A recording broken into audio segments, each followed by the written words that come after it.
warahmatullahi wabarakatuh. Kali ini saya sedang berada di The Yatim Village Bogor. Dan sekarang ini saya sudah berada bersama Ketua Yayasan The Yatim Village Bogor, bersama Kak Angga Jihan Saputra, yang pastinya sudah tidak asing lagi buat para pemirsa dimanapun berada. Mau tanya-tanya dulu deh ke Kak Angga. Kak Angga sebenarnya sudah berapa lama sih berdirinya yayasan ini? Nggak berdiri sih, kadang duduk, kadang tidur, Ternyata kadang kocak juga ya? nyantai. Karena dan saya bukan ketua di sini, saya yang numpang hidup ke anak-anak yatim di Masya sini. Allah, Saya tuh ya, pelayan di sini. saking rendah Bukan low hatinya profile, pemirsa. bukan, emang kayak gitu kenyataannya. Buktinya kalau ada orang datang ke sini ngasih makanan ke anak yatim, saya ikut makan. Terus anak yatim diundang ke mana misalnya, saya ikut. Jadi sebenarnya di dunia saya numpang hidup ke mereka, di akhirat juga saya juga insya Allah numpang hidup ke mereka. Mudah-mudahan bisa bertetangga sama Rasul. Amin, amin ya rabbal alamin. Kak Angga, saya tuh tertarik banget ya, baru pertama kali kesini, luar biasa gitu ya, langsung kayak geter gitu ya. Terus udah gitu auranya tuh beda gitu, beda banget sama panti-panti asuhan yang lainnya gitu kan. Kayaknya ini luar biasa menurut saya gitu kan. Nah, Kak Angga sendiri idenya tuh dari mana sih dulu tiba-tiba gitu ya? Bukan tiba-tiba sih, pastinya udah direncanakan, atau memang sebenarnya nggak direncanakan tapi tiba-tiba Allah tuh ngasih jalan aja gitu.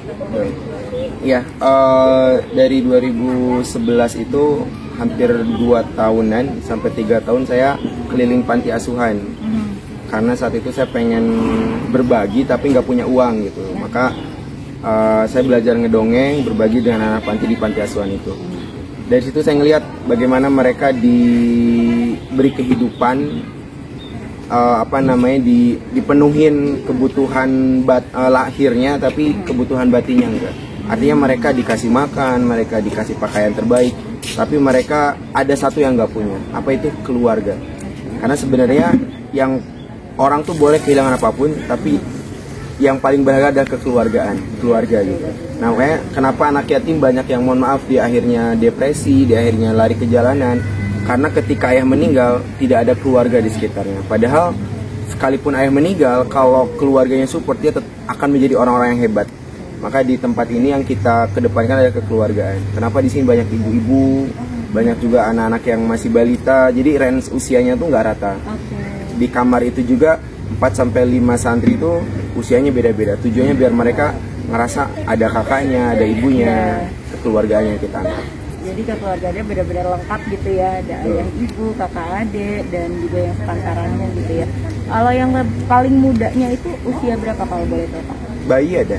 Oh, bayi ada? Bayi ada. Usia berapa tuh Pak? Usia 1,5 tahun ada. 1,5 tahun. Nah, kalau boleh tahu juga nih Kak, mereka semua berasal dari kota yang berbeda pastinya ya. Betul. Nah, itu ada dari mana aja?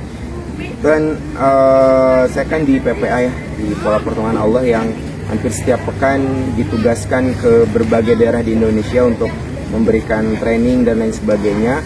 Dan ketika saya berkunjung ke daerah manapun, saya selalu minta sama Allah untuk dipertemukan dengan banyak anak yatim. Nah, ketika ketemu anak yatim itulah saya menawarkan mereka untuk bukan cuma dikasih makan, karena kalau makan di sana juga pasti bisa.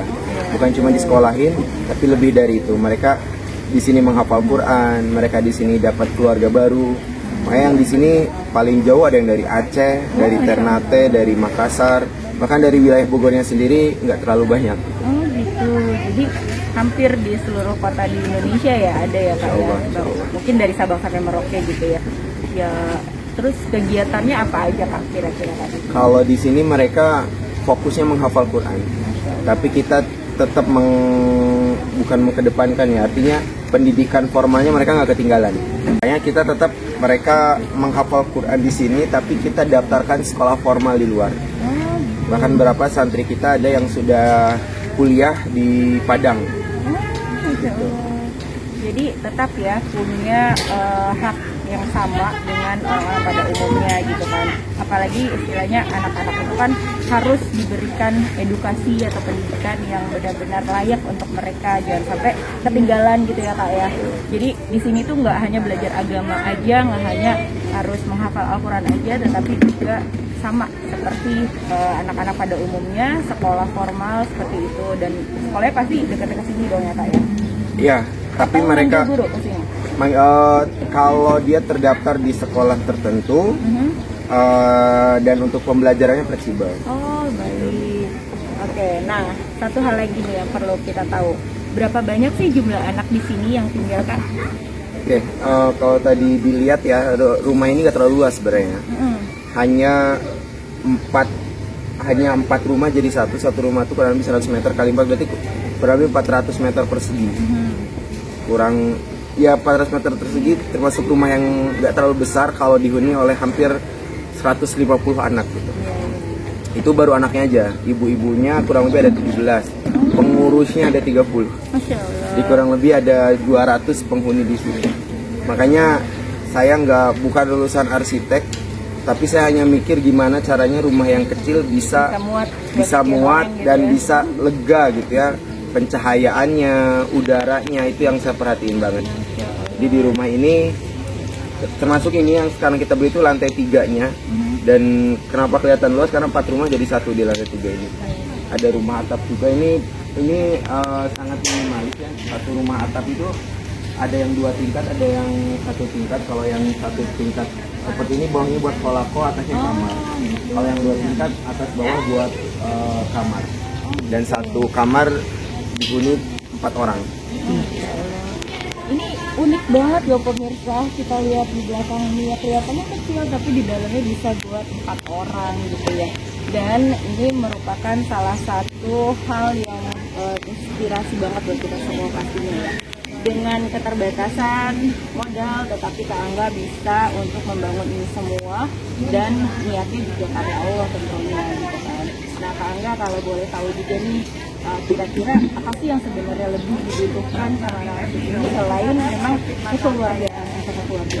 Maksudnya mungkin teman-teman di luar sana ada yang ingin tergerak juga nih, ingin menjadi bagian dari sini, dari keluarganya dia kecil seperti itu Kak Angga. Saya berharap bukan cuma jadi keinginan ya kayak, jadi kebutuhan.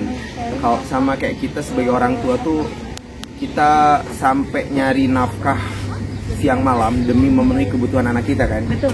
Nah, kita bisa nggak kayak gitu ke anak yatim? Kita bisa nggak memposisikan anak yatim itu sama seperti anak kita sendiri? Karena tagline di sini tuh, jadi keluarga anak yatim di dunia, insya Allah jadi tetangga Rasul di surga. Nah, perkara apa yang kami butuhkan? Yaitu tadi, jadi orang tua mereka. Nah, kalau udah jadi orang tua mereka, ya apapun yang mereka butuhkan, kita akan berusaha untuk memenuhinya. Dan kalau perkara makanan, alhamdulillah kami di sini nggak pernah kekurangan makanan. Bahkan Allah ngirimin sebelum kita lapar, pakaian dan lain sebagainya sama.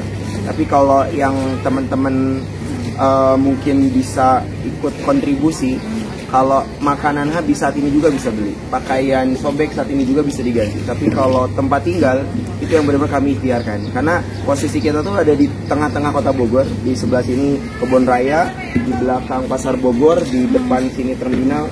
Itu posisinya tengah kota Bogor banget. Dan ini lingkungan padat penduduk teman-teman. Yang teman-teman bisa lihat, kita punya uang miliaran pun belum tentu bisa bebasin rumah kalau orangnya nggak mau jual kan. Jadi di sini tuh pertama tantangannya, kalau mau bebasin tuh harus ada uangnya. Kedua, orangnya juga mau ngejual. Dan biasanya mereka ngejualnya dan dengan 2,5 juta itu tanahnya aja. Kalau dikali 100 meter itu udah 250 juta, belum bangunannya. Kemarin kita baru bebasin, padahal rumah yang tidak layak pakai ya, itu di angka hampir 240 jutaan. Jadi tempat tinggal, karena saya paling nggak bisa nolak anak yatim. Kalaupun di sini kelihatannya penuh gitu ya, kalau ada anak yatim datang saya nggak bisa nolak. Karena bisa jadi dia datang, setelah itu Allah kirimin rizki gitu. Betul. Berkah banget ya pemirsa Kak Angga, mudah-mudahan apa yang selama ini sudah Kak Angga perjuangkan untuk adik-adik kita dan semua yang sudah difasilitasi, Allah tambahkan, lipat gandakan pahalanya, dan mudah-mudahan Allah semakin menambahkan rezekinya lagi gitu ya, sehingga apapun yang Kak Angga butuhkan, anak-anak butuhkan, semua terpenuhi, cukupi, dan juga tentunya tercapai ya apa yang ingin diwujudkan gitu ya Kak ya. Amin, amin. Oke Kak Angga, satu pesan singkat dari Kak Angga buat teman-teman di rumah, silakan Kak. Baik, ini teman-teman ya, saya yakin teman-teman semua yang nyimak ini punya banyak urusan. Entah dari mulai hutang nggak lunas, sakit nggak sembuh, rumah tangga yang nggak harmonis, anak yang mungkin belum sesuai yang kita harapkan. Urusan kita tuh banyak banget. Dan percaya deh, nggak akan beres-beres. Kalau kita fokusnya ke urusan kita sendiri aja. Dulu salah satu kenapa saya fokus ngurusin anak yatim sekarang, karena saya juga dulu punya banyak urusan yang nggak selesai-selesai. Tapi justru ketika fokus saya dialihkan ke ngurusin anak yatim, urusan saya hanya diurusin sama Allah. Jadi sederhananya gitu, urusin urusan lain, orang lain, urusan kita yang diurusin sama Allah. Sayangi penghuni bumi, penghuni langit menyayangi kita. Dan urusan anak yatim itu nggak seribet urusan kita. Paling hanya apa sih, SPP yang nunggak, paling hanya apa sih, kancing bajunya yang copot, berasnya yang habis, sesimpel itu. Anda bayangin, tinggal Anda bantu bayarin SPP anak yatim di lingkungan Anda, Allah lunasin utang Anda insya Allah. Dan itu bukan berarti nggak ikhlas. Oh, sedekah kok ngarep, boleh kok, asal ke Allah. Iya betul. Justru kalau sedekah ngarep, justru kalau sedekah nggak ngarep, ya berarti kita sombong, seolah nggak butuh apa-apa kan. Jadi namanya ikhlas itu sedekah, tapi berharapnya hanya balasan dari Allah, bukan dari orang yang kita kasihnya itu. Gitu, Terima kasih banyak Kak Angga atas waktu dan kesediaannya. Ya demikian teman-teman semua, sahabat-sahabat dimanapun berada, saya juga jadi terenyuh gitu ya. Singkat, padat, jelas, tapi benar-benar menyentuh banget. Dan ini membuat saya terutama nih ya tergerak gitu. Ternyata apapun yang anak-anak butuhkan sebenarnya bukan materi semata gitu ya, tetapi memang mereka menginginkan rasa kekeluargaan. Jadi kita belajar untuk menjadi orang tua bagi mereka. Nah, kalau misalnya kita menjadi orang tua, pastinya kita akan memikirkan anak-anak kita. Apapun yang dibutuhkan anak, pasti kita akan perjuangkan. Yuk sama-sama kita belajar untuk fokus ke Allah, kemudian bantu sesama, bantu adik-adik ini untuk bisa kita jadikan anak-anak kita gitu ya, supaya apa, supaya Allah mudahkan segalanya, tapi dengan satu syarat, niatnya cuman karena mengharapkan ridho dari Allah Subhanahu Wa Taala, bukan karena untuk ria dan lain sebagainya. Oke teman-teman, demikian sekilas info dari The Yatim Village. Nanti kita kapan-kapan ketemu lagi ya dengan perkembangan selanjutnya di sini. Ya, mudah-mudahan sekarang anak-anaknya lagi OTW pada mau pulang Kak. Oh, jadi mau mudik ya, mau lebaran ya Kak ya? Mudik, dan hampir 30% tuh nggak mudik karena jauh-jauh tadi. Yang mudik itu yang di Jawa Barat aja. Jadi kawan-kawan yang mau silaturahim ke sini silahkan, boleh di momen sekarang ataupun momen-momen lain biar suasananya lebih nyaman. Ya, insya Allah Kak, nanti saya ajakin teman-teman untuk datang ke The Yatim Village, karena Jakarta Bogor mah gampang dilalui ya, nggak terlalu jauh juga. Kalaupun jauh juga kita jabanin gitu. Yang datang ke sini itu emang benar-benar panggilan Allah semua, karena tempatnya di dalam, pulang nggak ada. Jadi kalau bukan Allah yang giring, kayaknya nggak nyampe Betul sini. banget. Dan Kak Angga perlu tahu, tadi saya kesini ujiannya lumayan loh. Ada aja halangannya, kayaknya emang di apa ya, di ujian ini beneran niat sama apa gitu. Ada aja tadi halangannya Kak, yang tiba-tiba orang tiduran di depan mobil saya Kak, nggak ketahuan gitu kan, sengaja gitu ternyata, padahal dia bisa jalan. Terus lagi lumayan tadi macet, agak mau nyasar gitu tapi enggak ya gitu. Terus udah gitu parkirannya susah tadi, jadi nunggu dulu agak lama. Bismillah, mudah-mudahan Allah mudahkan, kan niat kita baik. Betul. Oke baik Kak Angga, makasih banyak ya atas waktunya. Mudah-mudahan sehat terus Kak Angganya, panjang umur, makin berkah, dan anak-anak juga semuanya sehat di sini. Jangan bosan kalau cek sini lagi ya Kak. Assalamualaikum warahmatullahi wabarakatuh, sampai jumpa.